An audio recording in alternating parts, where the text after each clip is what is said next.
Hello guys, कैसे हो दोस्त। पिछले लेक्चर में दोस्त हम पढ़ चुके हैं हीलियम एटम के लिए। क्या पढ़ चुके हैं अपन? नॉर्मल इंट्रोडक्शन किया था हीलियम एटम के लिए। क्या करना है, अपने स्टैंडर्ड कंट्रीब्यूशन थ्योरी को एक्सप्लेन करना था। हीलियम एटम मैंने बताया था।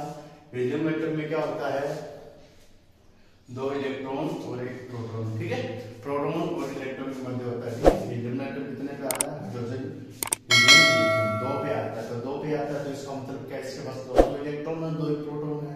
तो अपन इलेक्ट्रॉन के बीच रिपल्सन बताया था। रिपल्सन के कारण जो आपके मान आएगा उसका, तो वो कैसा आएगा, रेडियस का मान नेगेटिव आएगा। रिपल्सन के कारण तो आएगा आपके पॉजिटिव। जो होता है आपके किसके बीच में, इलेक्ट्रॉन के मध्य तो होगा रिपल्सन, और इलेक्ट्रॉन और न्यूट्रॉन के मध्य होगा अट्रैक्शन, इसलिए उसका मान आएगा नेगेटिव। तो अट्रैक्शन नेगेटिव पैदा करेगा, रिपल्सन पॉजिटिव चार्ज पैदा करेगा। तो अपन कह सकते हैं जो ये आया ये वैल्यू R12 वाली, तो ये किसके मध्य है, ये इन दोनों के लेके R1 एंड R2, इन दोनों के मध्य जो रिपल्सन होगा R12। ठीक है, ये नाभि के लिए R12 है और ये इन दोनों के लिए, तो इसके लिए पॉजिटिव मान आएगा।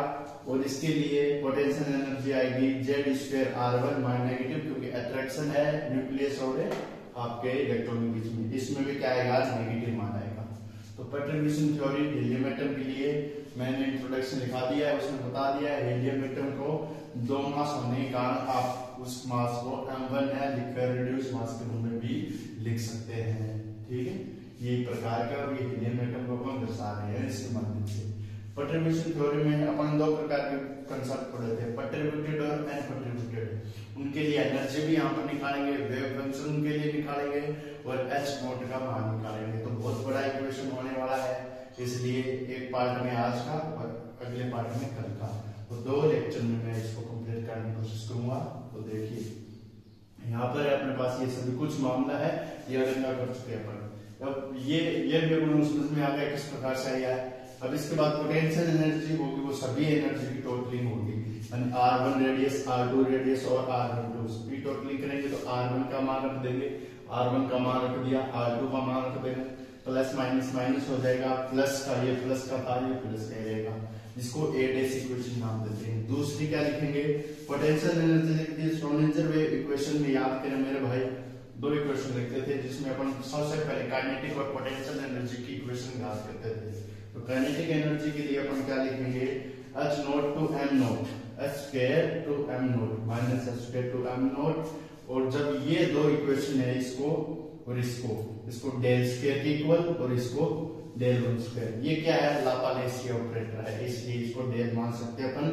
The Hermitian operator for a system. अब हर्मिटियन ऑपरेटर यानी कि सिस्टम के लिए हर्मिटियन ऑपरेटर मतलब H का मान किस प्रकार से लिखा जाएगा, kinetic energy plus potential energy, ये वैल्यू दोनों क्या करेंगे, प्लस करेंगे।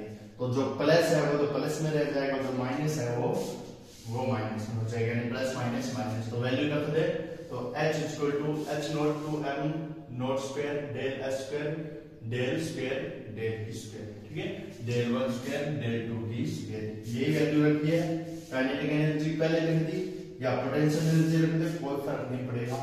फिर प्लस माइनस माइनस, ठीक है, प्लस माइनस माइनस, क्योंकि ये है आपके Z स्क्वायर, माइनस है ये, प्लस माइनस माइनस हो गया, Z square R2 plus E की स्क्वायर R12। ये न्यूक्लियस वाली रेडियस, ये इलेक्ट्रॉन वाली, ये इलेक्ट्रॉन R1 वाली।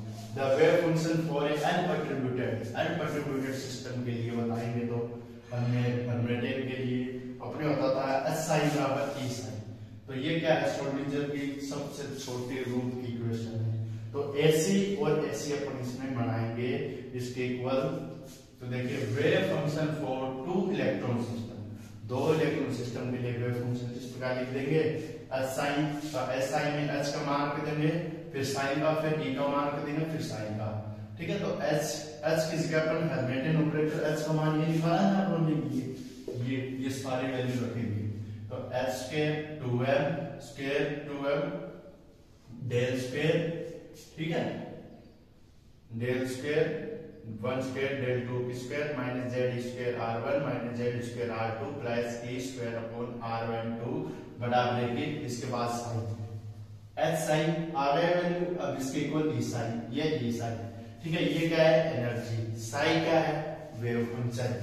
एच क्या है, Hermitian operator. Two electron system की बात कर रहे हैं तो एच के, ठीक है, del one square del two square minus Z square are one minus Z square are two plus E square are one two sine plus, अब ये मान है ना, ये साइन के इक्वल कौन सा मान आ रहा है, ये जो अपना पॉजिटिव था, ये साइन, इसको अपन मान लेंगे, इसको अलग लिखा है मैंने, क्यों लिखा है, क्योंकि ये ई साइन के इक्वल हो जाएगा, ये ई का मान है, ठीक है, जो न्यूक्लियस की रेडियस है वो ई के इक्वल है।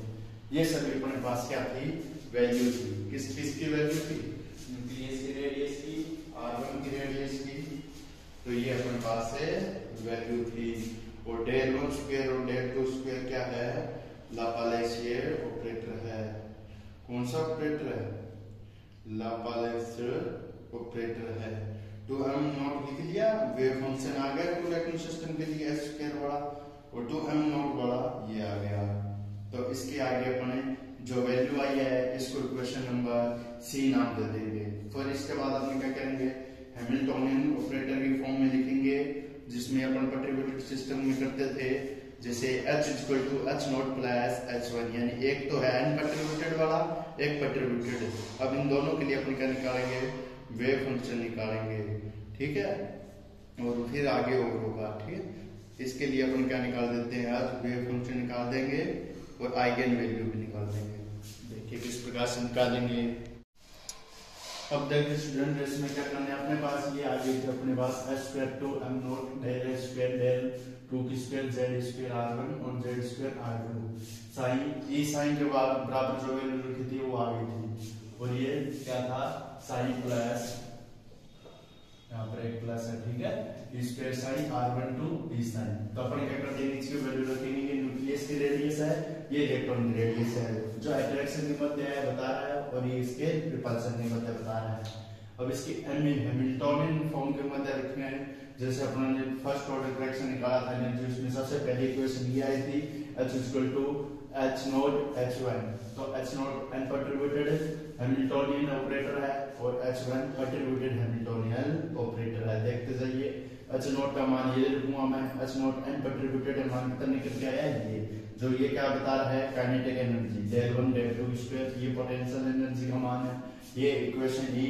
लेकिन H1 जो आपके पर्ट्रिब्यूटेड है, इसमें क्या है, पर्ट्रिब्यूटेड में E2 स्क्वायर R12, ये F, इसको इक्वेशन F नाम दे देंगे, और ये क्या है, न्यूक्लियस वाली, ये पर्ट्रिब्यूटेड हैमिल्टोनियन ऑपरेटर न्यूक्लियस वाला आएगा इसमें, और इसमें आएगा किसका, इलेक्ट्रॉन वाला। अब इसके बाद wave function for unperturbed state, wave function लिखेंगे तो अनपर्ट्रिब्यूटेड स्टेट के लिए, तो अपने पता चल सके तो इन्होंने क्या लगा दिया, H not psi not equal to E not psi not. इन दोनों की वैल्यू लिखेंगे, H नोट की वैल्यू ये है, ये रखेंगे, साइन नोट लिख देंगे, E नोट की वैल्यू ये है, या E डैश की तो ये लिखेंगे, और साइन नोट लिख देंगे।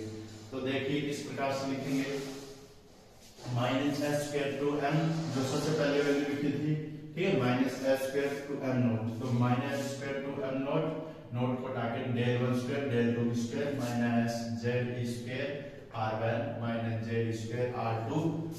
अब psi not equal to e psi not, तो ई साइन नोट है, तो अपन इसकी वैल्यू आई है जो ये पूरी वैल्यू, इसको अपन दो फॉर्म में रखेंगे।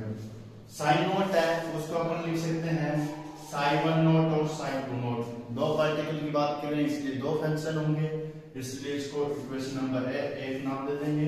दूसरा है e not, e one not, e two not, ये क्या है, पर्ट्रिब्यूटेड एनर्जी, अनपर्ट्रिब्यूटेड एनर्जी, ये अनपर्ट्रिब्यूटेड वेव फंक्शन। इसके बाद लिखेंगे the equation will be separated into parts, दो पार्टों में बढ़ सकती है, जैसे एक नंबर तो हो गया ये डेल वन स्क्वायर की बात कर रहे हैं, साइन नोट के साथ 2m हो।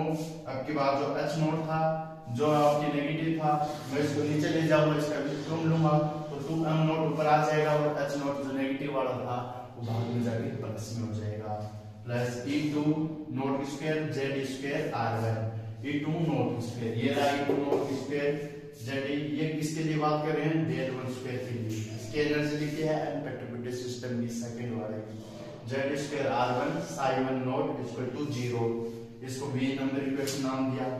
एक ये इक्वेशन है del 2 square sine 2 nought two MO H nought E2 की not plus Z square R2, ठीक है। ये E1 लगा देना हमारे साथ, ठीक है। ये E1 क्योंकि ये एनर्जी फर्स्ट के लिए E1, इसकी डेल 1 की बात करें तो E1 आएगा, यहाँ पर R2 आएगा। ये किसके लिए, ये किसकी है, इलेक्ट्रॉन की क्या है ये पोटेंशियल एनर्जी साइन 2 नॉट, इसको B और C। इसके बाद निकालेंगे अपन एनर्जी, क्या निकालेंगे एनर्जी, वो देखिए किस प्रकार से लिखेंगे, वो देखिए किस प्रकार से लिखेंगे। अब देखिए स्टूडेंट क्या करना, अपने को इक्वेशन रखनी है दोनों सेपरेट में। ये डेल 1 स्क्वायर है, ये डेल 2 स्क्वायर है, इसका मान बता दिया। ये इतना आता है फॉर इलेक्ट्रॉन के लिए, ये आता है आपके सेकंड इलेक्ट्रॉन के लिए। इसके बाद अपने करना क्या है, ये दोनों अपने पास सेपरेट इक्वेशन आई है, इनकी वैल्यू अपन आइगन फंक्शन इक्वल मानेंगे, जो ये है इक्वल आइगन फंक्शन, क्योंकि ये क्या है पॉसिबल भौतिक राशि है, ठीक है, ऑपरेटर है। उन्होंने बताया था कि किसी पेंशन के भौतिक राशि के लिए आइगन की वैल्यू तभी संभव होगी जब वह आइगन वैल्यू जैसा दिखेगा। तो ये आइगन वैल्यू जैसा दिख रहा है, इसलिए अपन कह देंगे क्वांटम मैकेनिक्स में इन दोनों का उपयोग किया जा सकता है। इसके बाद अपन क्या करेंगे, जब इक्वेशन बी और सी का अपन क्या करते हैं, बी और सी का सॉल्यूशन करते हैं, तो अपने पास आइगन वैल्यू इस प्रकार से आती है, जो अपन डायरेक्ट याद रखनी है। उसकी वैल्यू आते हैं E1 not E2 not, energy equal हो जाएगी Z square M not E की 4 H स्क्वायर N नॉट, और जो WX है जब इसको भी सोल्व करेंगे तो इतना आएगा। ये W है, ये M नॉट E की पावर 4 और N स्क्वायर के इक्वल H स्क्वायर के इक्वल होगा, तो इस सभी का मान रखेंगे WX इक्वल, तो WX लिख देंगे, तो क्या आएगा E1 nought equal to E2 nought की स्क्वायर E2 नॉट, ठीक है, स्क्वायर नहीं है, equal to minus Z square WX N square. H हटा दिया क्योंकि इसका मान इसके इक्वल होता है, ये H आएगा। अब जो H की वैल्यू है इसमें क्या रखेंगे अपन, H की वैल्यू आई है, जो W की वैल्यू आई है, उस W की value equation B and C में लिखेंगे। ये B है, ये C है, इसमें इसकी वैल्यू रखेंगे। देखिए psi1 नॉट, जब इसको कैलकुलेट करेंगे तो आएगा psi1 नॉट अपॉन ये है अंडर रूट Z की क्यूब अपॉन पाई A की cube E minus Z R, ये रूट से बाहर है, E minus Z R upon A nought, equation number J। इसके बाद आएगा sine 2 nought equal to J की क्यूब Z की क्यूब अपॉन पाई A की cube E minus 3 RA R nought, ये सभी क्यूब है, ठीक है। इसमें माइनस के 3 आएगा, तो ये अपन को याद रखने की wave function and contributed system first function के लिए, ये सेकंड फंक्शन के लिए आ रहा है ना समझ में। इसके बाद अपन जब इन दोनों वैल्यू को इक्वल करेंगे तो टोटल एन कंट्रीब्यूटेड एनर्जी आएगी E1 नॉट और E2 नॉट, दोनों में एनर्जी लेनी पड़ेगी, तो इसके इक्वल लिख देंगे तो इतनी आएगी एनर्जी। इसको कैलकुलेट करने के बाद Z ये है 2, ठीक है, 2 है, ठीक है, minus 2 Z square WH, Z square WH, इन सभी के मान ने अपने क्या लिख दिया, H लिख दिया, तो Z स्क्वायर WH, इसको एक स्टार डाल लेना। ये इक्वेशन अपनी एन कंट्रीब्यूटेड टोटल एनर्जी की। इसके बाद वेव फंक्शन पढ़ेंगे एन कंट्रीब्यूटेड का, वो पढ़ेंगे नेक्स्ट लेक्चर में। इसके बाद थोड़ा और है, थोड़ा सा बड़ा और है, तो अपन करेंगे नेक्स्ट लेक्चर में, इसको कोशिश करेंगे करने की। ओके गाइस, बाय, मिलते हैं नेक्स्ट लेक्चर में।